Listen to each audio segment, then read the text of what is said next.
Good morning. I'd like to start by just introducing the people who are on the stage with me today. Commodore Peter Levy, the Task Force Commander. On my left here I have Mr. Scott Constable from the Australian Safety Maritime Authority, and I have Bob Armstrong from the Australian Transportation Safety Bureau. I've called this media conference to provide you with the latest information I have regarding the search for the missing Malaysian Airlines flight, the Australian Safety Maritime Authority. And as you're aware, late yesterday, reports surfaced in the Chinese press. The Chinese ship I've called this media conference to provide you with the latest information I have regarding the search for the missing Malaysian Airlines flight MH370. As you're aware, late yesterday, reports surfaced in the Chinese press that the Chinese ship Haixuan 01 had detected electronic pulse signals in the Indian Ocean. I issued a media release overnight confirming that I had been advised that a series of sounds had been detected by the Chinese ship with characteristics consistent with the aircraft black box. Additionally, I confirmed a number of white objects which were also sighted on the surface about 90 kilometres from the detection area. I made clear, however, that these signals and the objects could not be verified as being related to the missing aircraft at that point in time. That remains the case. I also advised that the Australian Maritime Safety Authority's Rescue Coordination Centre had spoken to the Rescue Coordination Centre in China and asked for any further information that might be relevant. This morning we were contacted by the Chinese authorities and advised that Haixuan 01 had late yesterday afternoon redetected the signals for 90 seconds within just 2 kilometres of the original detection. This is an important and encouraging lead, but one which I urge you to continue to treat carefully. We are working in a very big ocean and within a very large search area, and so far, since the aircraft went missing, we have had very few leads which allow us to narrow the search area. Obviously, we take any reported leads in the search very seriously. That's why today Royal Australian Air Force assets will deploy to assist in further examining the acoustic signals in the vicinity of where the Chinese ship has detected the sounds. HMS Echo and Australian Defence vessel Ocean Shield are also being directed to join Haixuan 01 as expeditiously as possible to assist with either discounting or confirming the detections. Echo is the closest to the site. Ocean Shield will be delayed while she pursues an acoustic noise in her current location. A word of caution. In the days, weeks and possibly months ahead, there may be leads such as the one I am reporting to you this morning on a regular basis. I would ask you, the media, to treat them as unverified until such time as we can provide an unequivocal determination. And I think that's very important, and I ask for your assistance and cooperation. I assure you that we will follow up and exhaust every credible lead we receive. We need to keep at the forefront of our minds the families and friends of the 239 passengers who were on board the flight. Speculation and unconfirmed reports can see the loved ones of the passengers put through terrible stress, and I don't want to put them under any further emotional distress at this very difficult time. Today, also, the International Investigative Team has this morning advised of a correction to the satellite data that has been used to calculate the probable flight path of MH370. The correction arises from new information about the state of the satellite itself when it received transmissions from MH370 during its flight.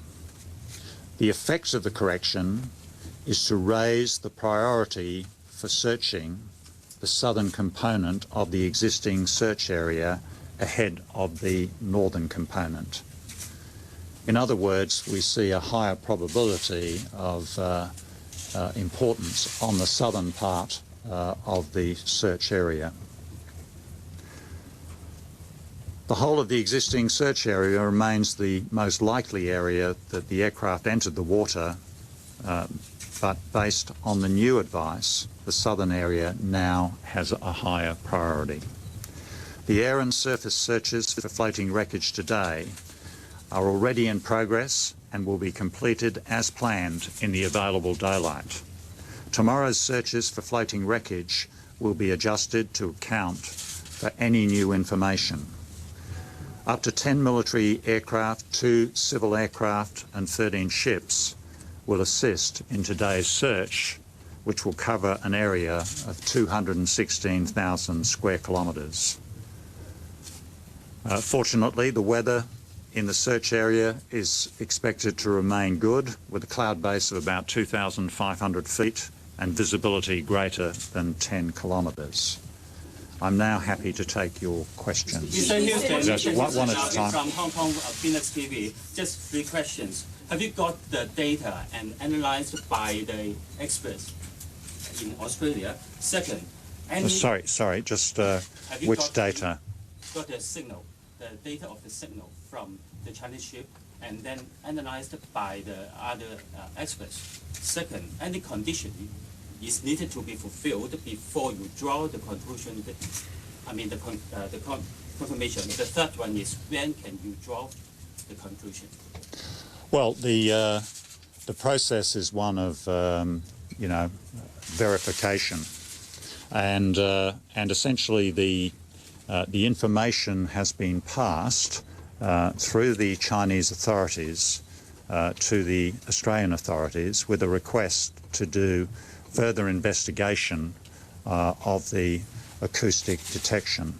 So that is why HMS Echo and Australian Defence Vessel Ocean Shield, which has special equipment which will be useful in these circumstances, are proceeding to the location of Haishwin 01. Now, all the data that becomes available to the authorities is obviously looked at very closely, but at the moment, the data we have does not provide a means of verification.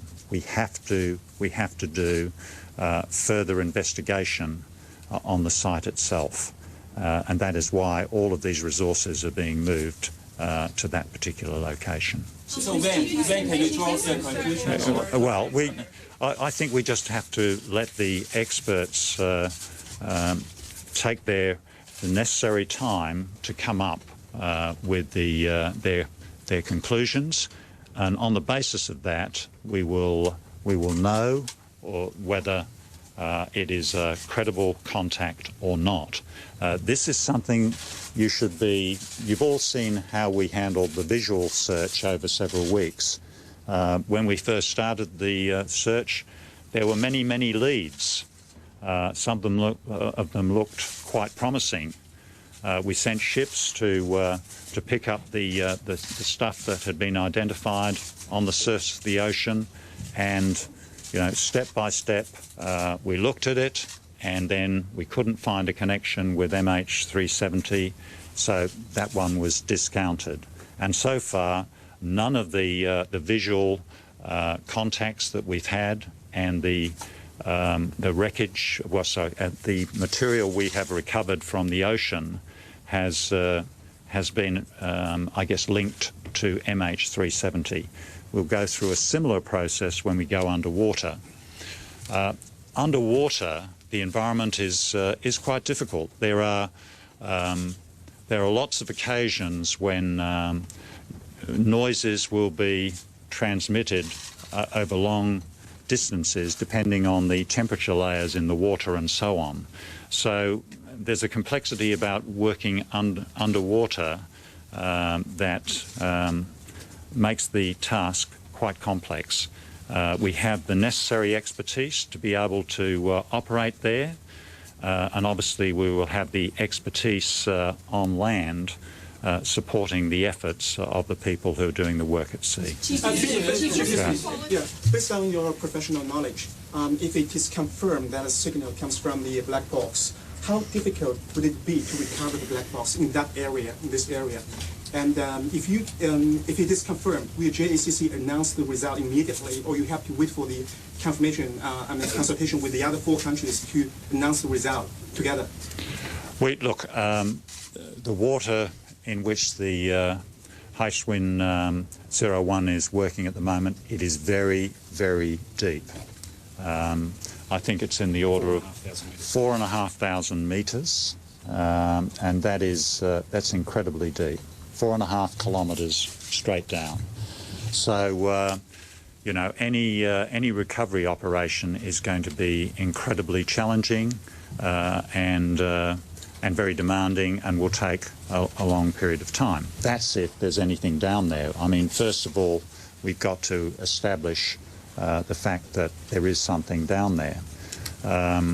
We're a long way from making that conclusion. That's why we need HMS Echo and the Australian Defence Vessel Ocean Shield to come to the location, because they have special equipment that can help us make the judgment whether there is anything down there.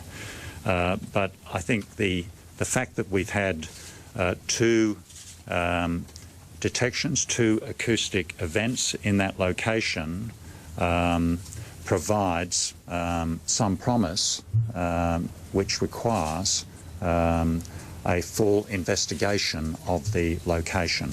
Okay, Walter. Just to clarify just what you were talking about then, the 2 detections in the area. So the boat picked up something, then came back and found a second one in a separate area. Is that correct? 2 kilometres away, is that what you were saying? And further, just could you expand on the Ocean Shield, what it was heard?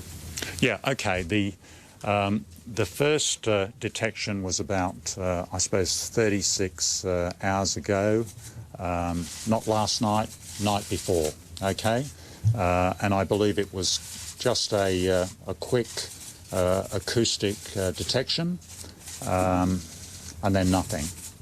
The Haishwin 01 stayed in the area, investigating the site at which this had occurred, and yesterday afternoon, Perth time, there was another acoustic detection, and that was less than 2 kilometres from the original detection. Now, the fact that we have 2 detections, they're slightly apart in terms of distance, but in an ocean that size, you know, 2 kilometres is not a large distance. And of course, they're separated in time over a period of 24 hours.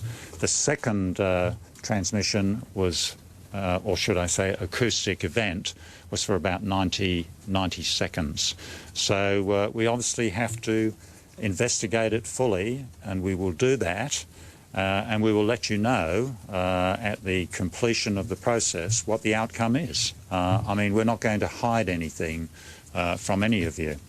Chief Houston, if I could ask you, how long do you believe it will take for the HMS Echo and the Ocean Shield to be able to get in position and investigate this further?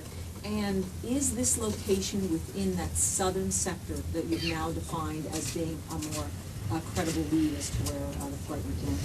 Yes, in answer to your last question, yes, the area is in the high probability area, yes. The second thing is in terms of how long it will take the two ships to get there. HMS Echo is closer. She will get there, I would think, fairly quickly. I'll take advice from Commodore Levy.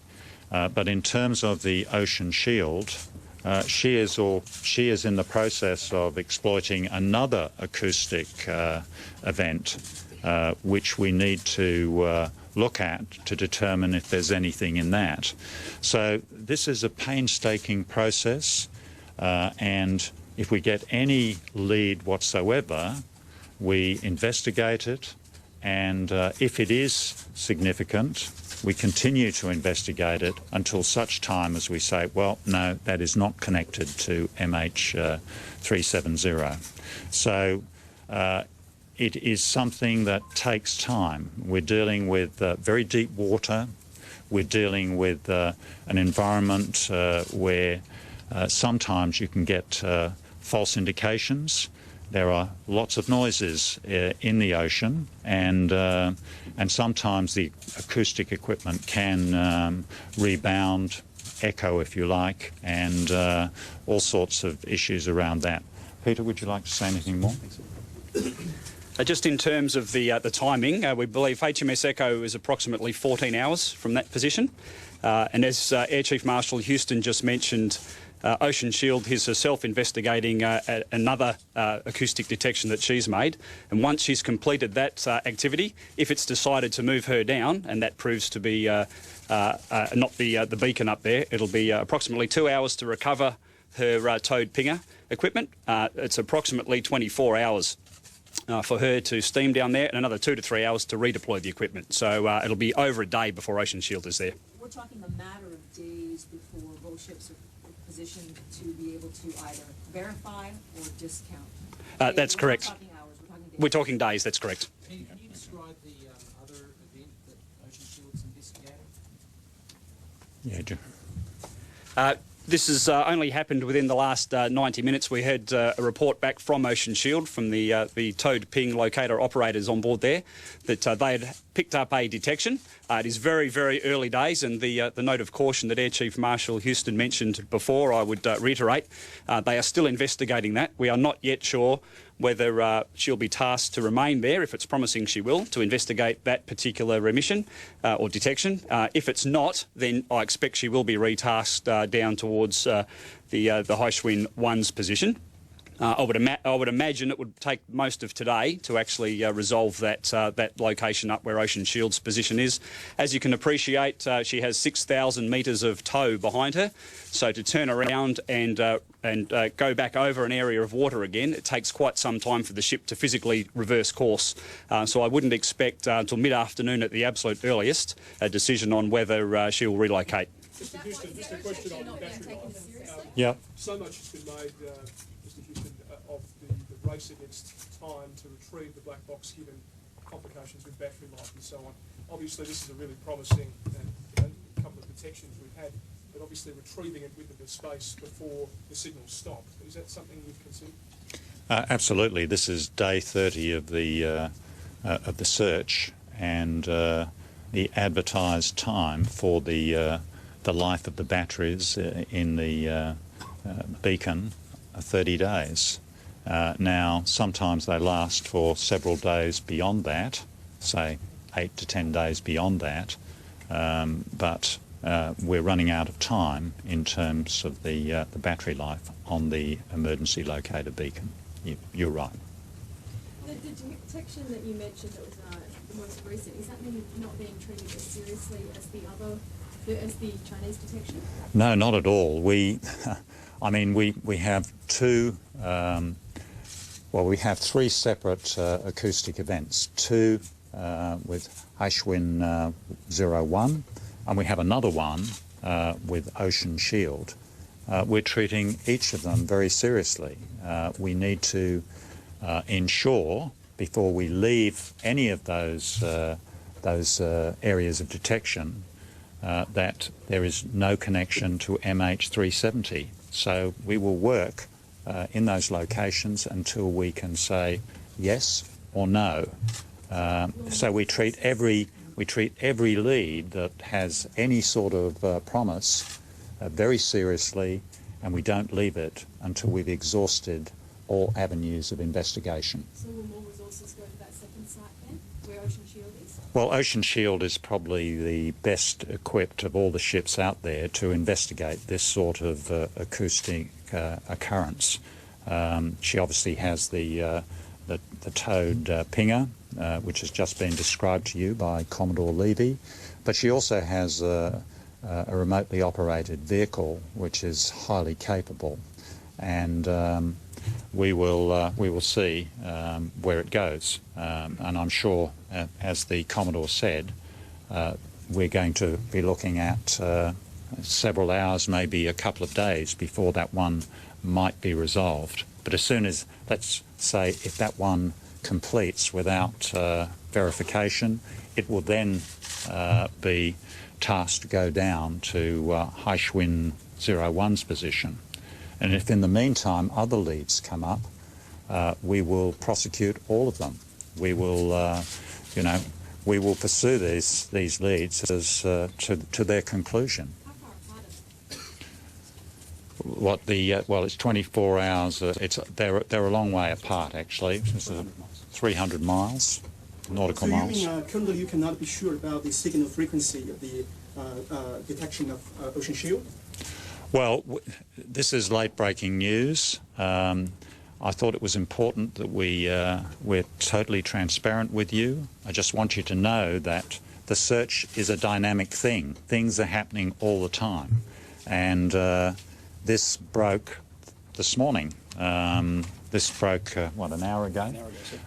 And I thought it was very important that you be informed about it, because we are it's like the visual search. We are dealing with identification of whether an acoustic event has anything to do with the downing of the aircraft. Does it represent that the aircraft went into the sea at this location or not? And it's the same with the way we prosecute the visual search. The visual search is ongoing.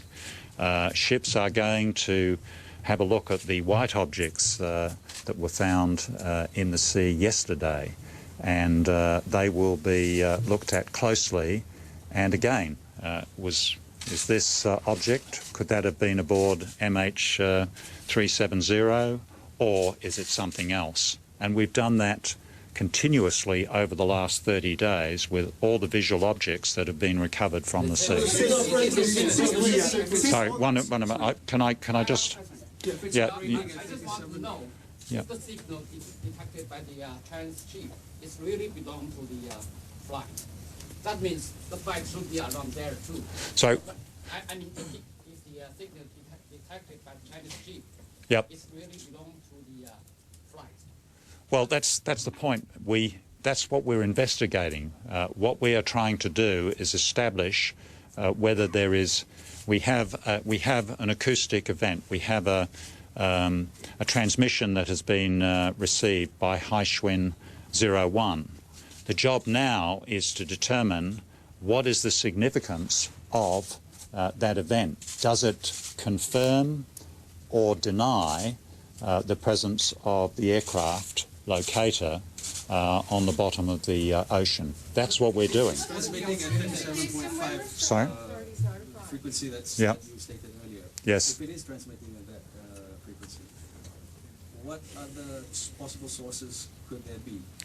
Look, again, what we've got here are fleeting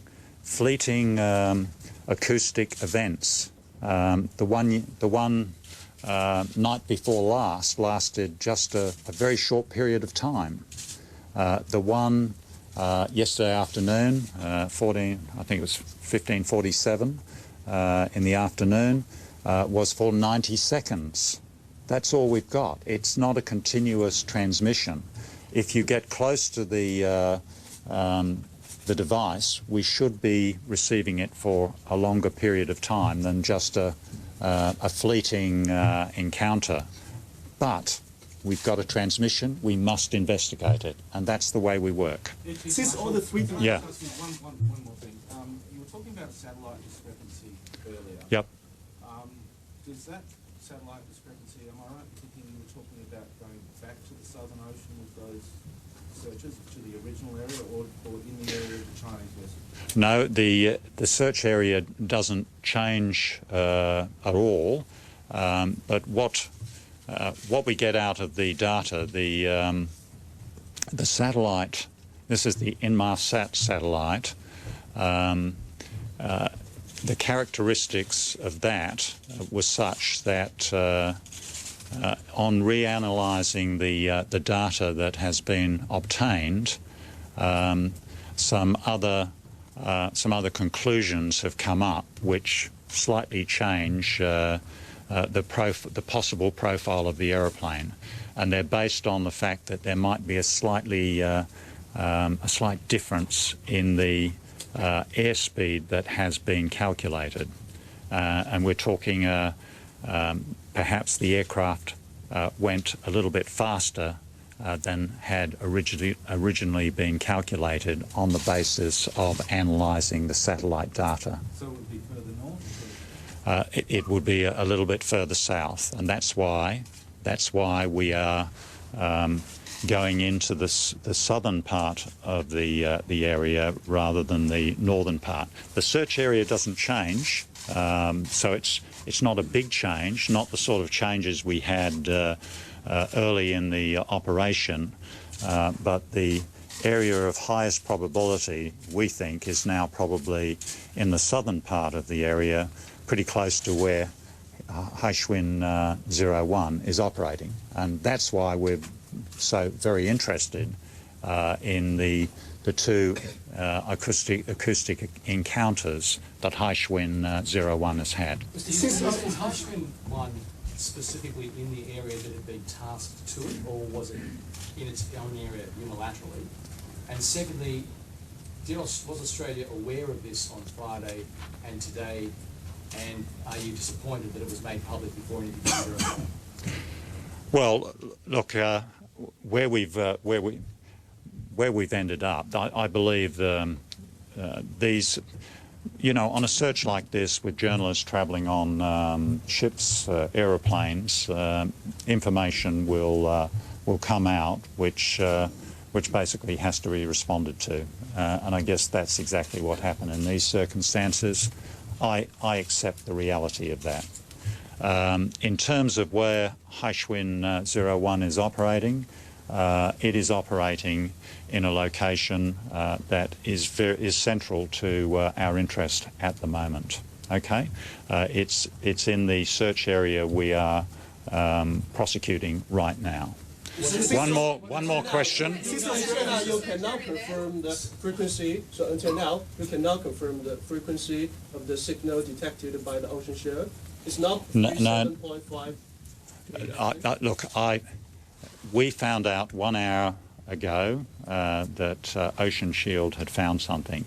We do not have any detail on the encounter at this stage. We just know that there has been an acoustic detection by Ocean Shield, which has highly sophisticated equipment, and the word I have got is it's something that needs to be investigated. So until the investigation is underway and complete, I'm not prepared to speculate on what it might be or what it might not be. It's very important that as we go through these leads, we avoid speculation, and that's what I ask all of you to do, because we have the best expertise in the world out there, the best equipment in the world out there, and we need the experts to do their job, and when they have finished their job, we'll come back and tell you what the outcome was, okay? And I've undertaken to do that. One more question, please. One more question. So one at a time. One at a time. Is the ROV going to be deployed by Ocean Shield today? Well, we don't know. I mean, the one thing that we do in terms of something like this, I'm coordinating all of the activities, but the Rescue Coordination Centre, which is part of the Australian Maritime Safety Authority is controlling the search. Now, the worst thing that could happen is if I reach in and say, do this, do that. We have very professional, very highly qualified, expert people running the search. They need to be left to do that. We also have, under the command of Commodore Levy, an international force of vessels that are well equipped to go out there and do the search. Very professional people from all of the nations involved, and they're doing a great job. We just have to be realistic to realise that this is a dynamic environment, and particularly when we go underwater, things are going to take time. And that's just a reality of the environment that we're dealing with. One last question. No, over here. This lady hasn't had a question. From images that we saw yesterday, it appeared that when the first pings or acoustic events were detected, Yep. that at that time the Chinese ship was outside of the focus search zone cargo area. Okay, Is yeah. that correct? And It when was on the were edge, yeah. authorities made aware of the find? Well, which one? The one last, the first one.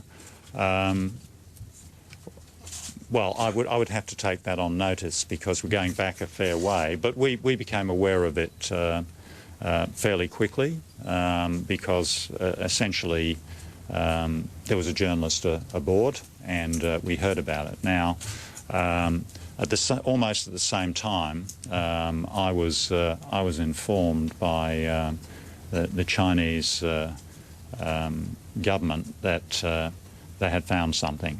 So these things happened more or less at the same time, and then the one that we are reporting today, the second one, we were formally informed about that quite some time ago. So that came through in absolutely the normal way, and I'm completely comfortable with that. We have been working very closely with all of the governments and forces involved to basically get the best coordination and consultation going that we can. And I've spent quite a bit of time with our Chinese friends working on the best way to consult, because clearly language is sometimes an issue, and we're actually going to perhaps enhance the number of liaison people up in the coordination centre, and we will be getting a Chinese liaison officer into our centre to assist with the coordination of the search and making sure that nothing falls through the cracks. Do you believe China's sharing all its intelligence? Do you believe China's sharing China's sharing everything that's relevant to this search, everything. On Friday, when it detected the first acoustic event, was it not a couple of 100 kilometres out of the search zone where it was supposed to be? On Friday, has it not since been redefined after this discovery? Scott, where was it? Perhaps the next. We'll be having another press conference, probably the next couple of days. I'll come back to you on that at the time. Fairly critical question today. Yeah, but let me just say though, China has 7 ships out there. That's by far the largest fleet of ships out there. They're out there looking for this aircraft, and at the moment the most promising lead appears to be the one associated with Haishun 01. I think we should be focusing on the positives and not start saying, well, are they doing this or are they doing that? I'm very satisfied with the consultation, the coordination that we are building with our Chinese friends. I spent 2 hours last night with the Chinese ambassador, and we worked out the best way to effect that coordination and consultation for my responsibilities, and I'm very, very happy about that. So we need to concentrate on that, not on, well, was it here, was it there?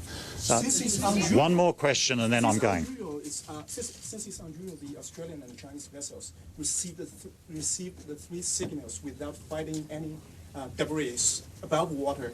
Does it suggest that the plane went into the water in the whole piece? Look, again, we're speculating. We can't speculate. We've got to work on reality, and at this stage we have no idea how the aircraft went into the water. Did it go in, glide into the water?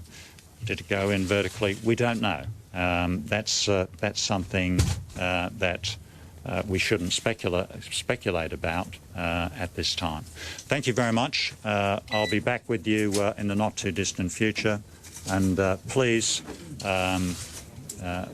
come next time. Thank you. All right, that is a man in charge of this.